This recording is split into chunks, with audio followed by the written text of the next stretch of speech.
Africa service of Vatican Radio. Welcome to our half-hour daily program for Africa.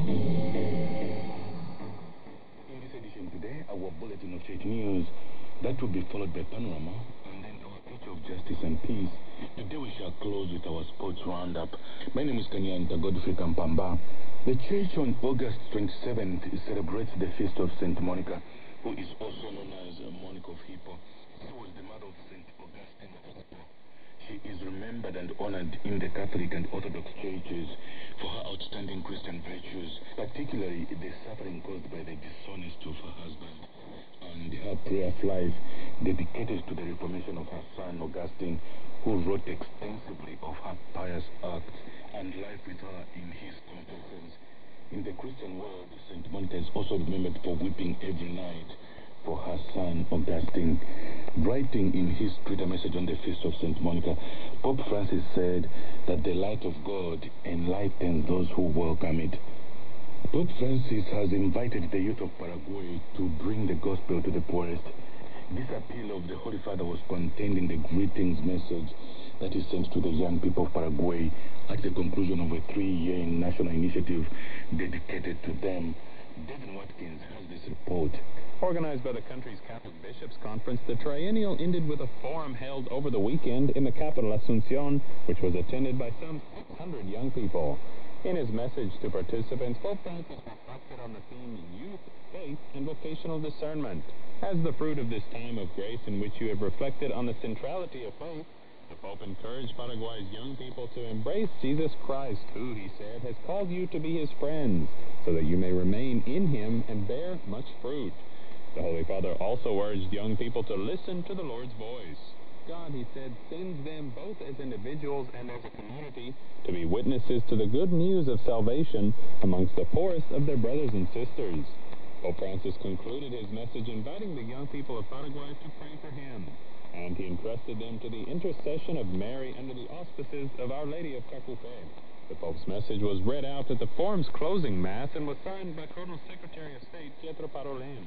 The forum, which concluded the triennial on youth, saw participants come from all over Paraguay. Watkins. The missionaries of Charity the 109th anniversary of their founder, Mother Teresa of Calcutta.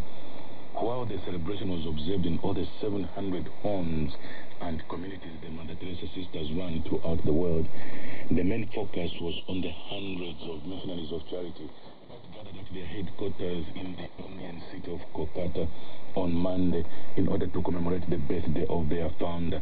The climax of the celebration was the Mass, presided over by the Bishop of Kolkata, who shared the same birthday as Mother Teresa. Robin Gomes reports. Archbishop Thomas D'Souza of Calcutta on Monday celebrated a Mass at the tomb of Mother Teresa at the Mother House or headquarters of the Missionaries of Charity Nuns in the eastern Indian city of Kolkata, formerly Calcutta, on the occasion of the saint's 109th birthday. Jesus invites us to love one another. The mother served the poorest of the poor with selfless service and passionate love, giving them to Jesus through her work, the Archbishop said in his homily. Later, he lit a candle on the decorated tomb, and those present sang Happy Birthday to Mother Teresa. Sister Mary Prema, the Superior General of the congregation, said, Mother always repeated that we are called to be faithful, not to be successful. The saint's birthday is a major celebration in the house when she was alive, and the nuns continue to celebrate it even after her death in 1997 and her canonization in 2016. For Father Dominic Gomes, the Vicar General of the Archdiocese, who celebrated the Mass with his Archbishop, it was a splendid celebration. The 109th anniversary of the birth of our beloved Saint Mother Teresa was a moment of thanksgiving through prayer and joy, told Asia News, noting that the chapel was packed with people of all social classes. Mother Teresa was born Agnes Gonja Boyajou to Albanian parents on August the 26th, 1910 in Skopje, in what is North Macedonia today. The 19-year-old teenager arrived in eastern India's Kolkata city in 1929 with the Sisters of Loreto from Ireland. After her novitiate, she became a member of the congregation. Later, in 1950, she founded her Missionaries of Charity Order for Poor and Abandoned People. Our dearest Mother, give us a part of your faithfulness to God and to the poorest of the poor, says Sister Prema. Prema in a prayer, sharing her thoughts in a message on the occasion of Mother Teresa's 109th birthday. God did not call me to be successful. He called me to be faithful, Sister Prema said, recalling Mother Teresa's conviction. I am Robin Gomes.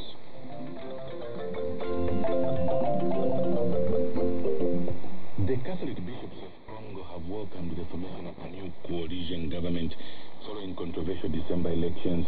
The bishops say that the Catholic Bishop Conference of Congo is ready to support the new administration if it will work to improve the living conditions of the Congolese people.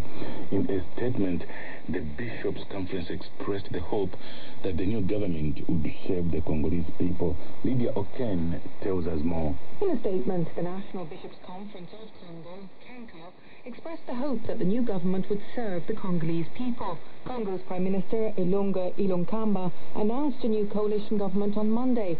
It came 8 months after Felix Tshisekedi won a hard-fought presidential election. Around two-thirds of cabinet posts went to allies of former President Joseph Kabila. Many of those chosen to run ministerial offices are new to government.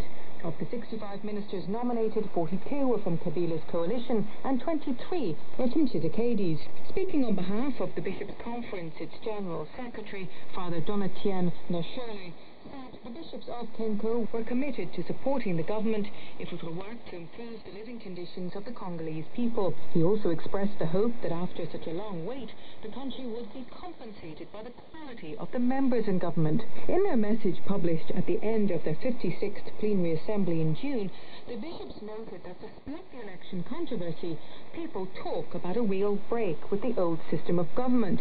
They added, it is in this perspective that the first acts of the new President of the Republic should be greeted, including the opening of political and media space, the release of political prisoners, the return of political exiles to the country. The bishops at the time also drew attention to ongoing corruption and pointed to thousands of people, including an impressive number of children, living in serious food insecurity in a fertile country rich in abundant natural resources. The Bishops' Conference deployed the largest electoral observation mission in December 2018 to monitor the conduct of the elections. It had been critical of the final results. However, since then, relations between the bishops and the new leaders have improved. I'm Lydia O'Kane. You are tuned to the Daily Africa service of Vatican Radio.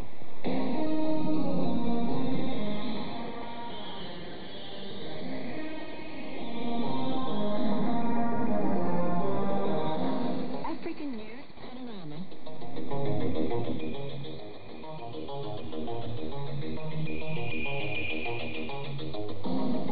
President Emmanuel Macron of France and the African Development Bank have launched a $300 million initiative to boost businesses owned by African women. The scheme was announced at the just-ended G7 summit in France and is aimed at increasing public access to African businesswomen across the continent over a 5-year period. Popular Benin singer Angelique Kidjo, a UNICEF Goodwill Ambassador who has been promoting the African Development Bank's initiative, has been instrumental in working with Mr. Macron to coordinate the project, VOA reported. According to the African Development Bank, some 77% of African women do not have access to the financial sector. The bank, headed by Nigerian Akiwumi Adesina, says the loss to the economy due to gender inequality in sub-Saharan Africa is estimated to be $2.5 trillion. Google has paid tribute to singer Cesaria Evora of Cape Verde in their daily doodle on what will have been her 78th birthday on the 27th of August. Nicknamed the Barefoot Diva because she would often perform without shoes, the musician died in 2011 at the age of 70. Evora began her recording career in 1988 and went on to achieve international fame over 2 decades, winning a Grammy Award in 2004 for her album Voix d'Amour, or Voice of Love. She was hailed as the best performer of Morna, a form of blues considered the national music of Cape Verde, a former Portuguese colony. Sudan has urged the UN Security Council to lift its suspension of troop withdrawals and ensure all peacekeepers leave Darfur by June next year. Sudan's UN Ambassador Omer Mohamed Siddiq told the Council on Monday it is time time to shift from peacekeeping to peace building in Darfur and to end restrictions on the government's movement of arms and troops in and out of the region. However, the African Union has said overall security in that vast western region of Sudan remains volatile. In late June this year, the Security Council voted unanimously to suspend the withdrawal of the joint UN-African Union peacekeeping force in Darfur as the country dealt with a political crisis. It then extended the mandate of the force known as UNAMID until the 31st of October and asked the UN and the African Union to make recommendations by the 30th of September on what the Council should do about continuing the withdrawal. The Darfur conflict began in 2003 when ethnic Africans rebelled, accusing the Arab-dominated Sudanese government of discrimination. The government in Khartoum, then headed by President Omar al-Bashir, was accused of retaliating by arming local nomadic Arab tribes and unleashing them on civilian populations, a charge Khartoum denies. You're tuned to the Africa Service of Vatican Radio. And now, our feature, Justice and Peace.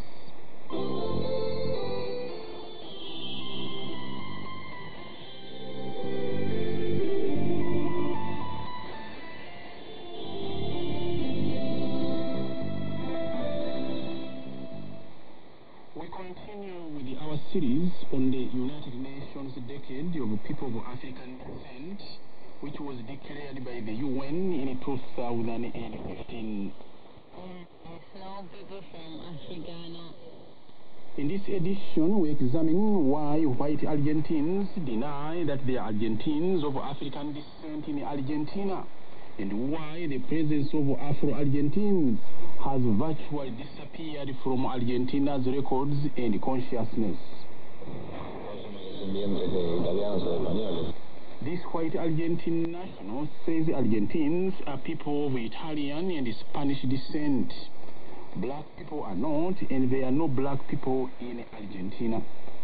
Contrary to what this man is saying, according to history, millions of Africans were forcibly removed from their homelands between the 16th and 19th centuries and carried away by Europeans and Arabs as slaves to work in plantations and farms, mainly in the Americas, Caribbean, and in parts of Asia.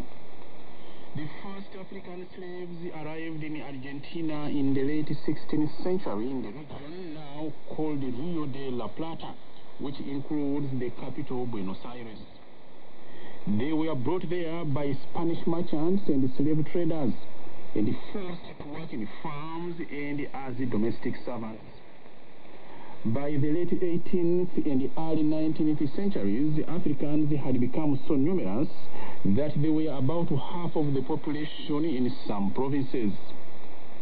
Slavery was officially abolished in Argentina in 1813, but the practice remained in place until 1853, when it was totally forbidden by law. It was around this time that the population of people of African descent began to disappear in masses. Historical accounts attribute this mass disappearance to President Domingo Faustino Sarmiento, who ruled Argentina between 1868 and 1874. Between 1865 and 1870, Argentina went to war with Paraguay. It also experienced civil strife in different parts of the country. President Sarmiento declared a repressive policy by which men and young boys of African descent were sent to the front, where they died in big numbers. This created a huge gender gap among people of African descent, where females greatly outnumbered males.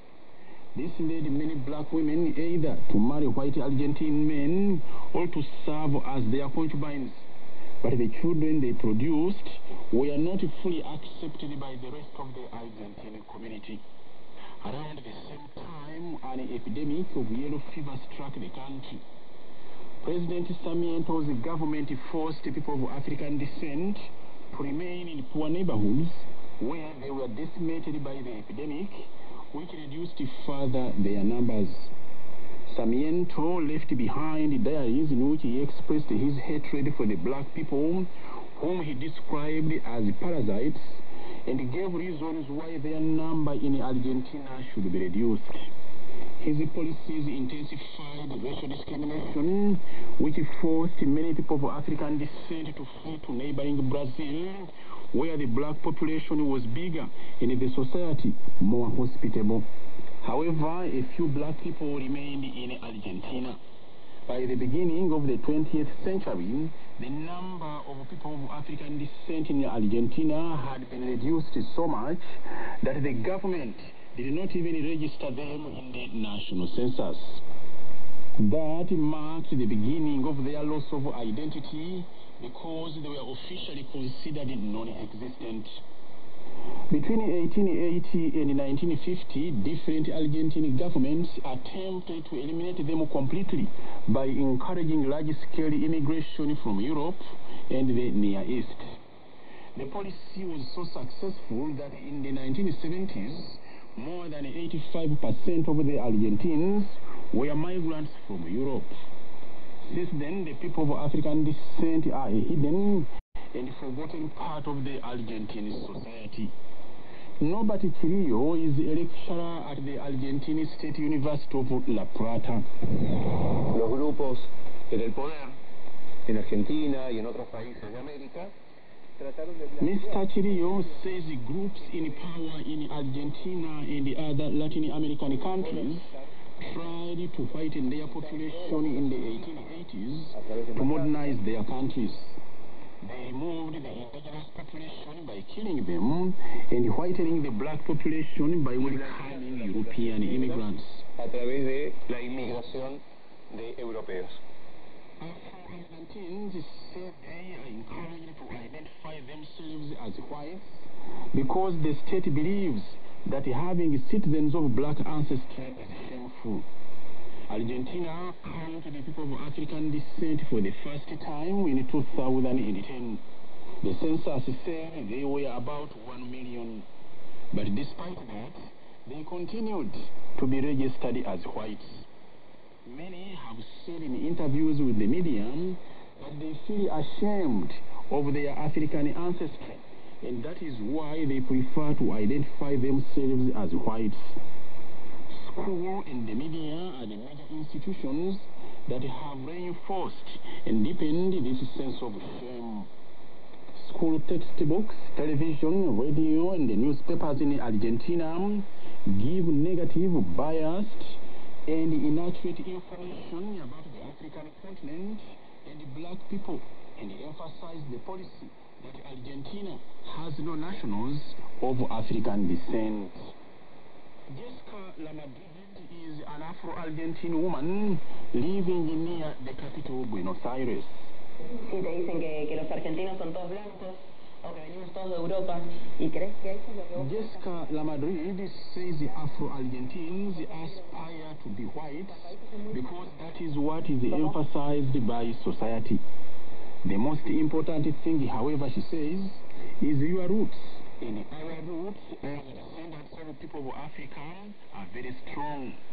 We are the grandchildren of the survivors of a genocide that to this day is being denied. A black empowerment movement known as Africa Vive was founded in the 1990s in the capital Buenos Aires by some Argentines of African descent in collaboration with the black people's movements in the United States of America. It has begun a campaign to revive the black identity in Argentina and has attracted many Argentines of African descent, including Jessica Lamadrid. Me da bronca sentir que tengo que justificar que soy argentina.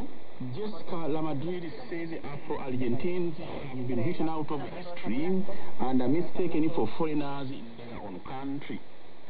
She says she feels angry whenever she is obliged by state officials and security agencies to justify that she is Argentine because her ancestors did a lot for Argentina.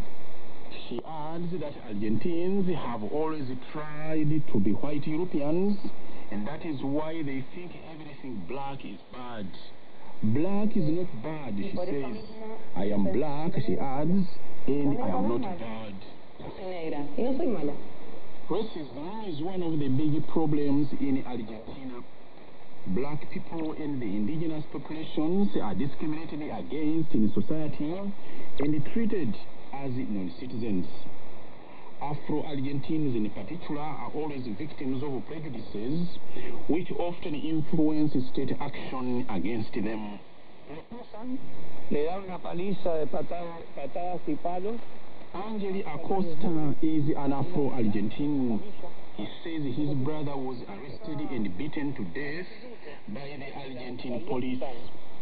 22 years have passed, and the state has never acted to bring to book those responsible for his brother's death.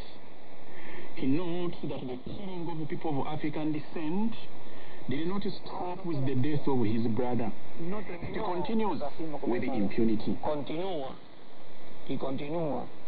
Racism is a widespread phenomenon in Argentina that manifests itself in many different ways.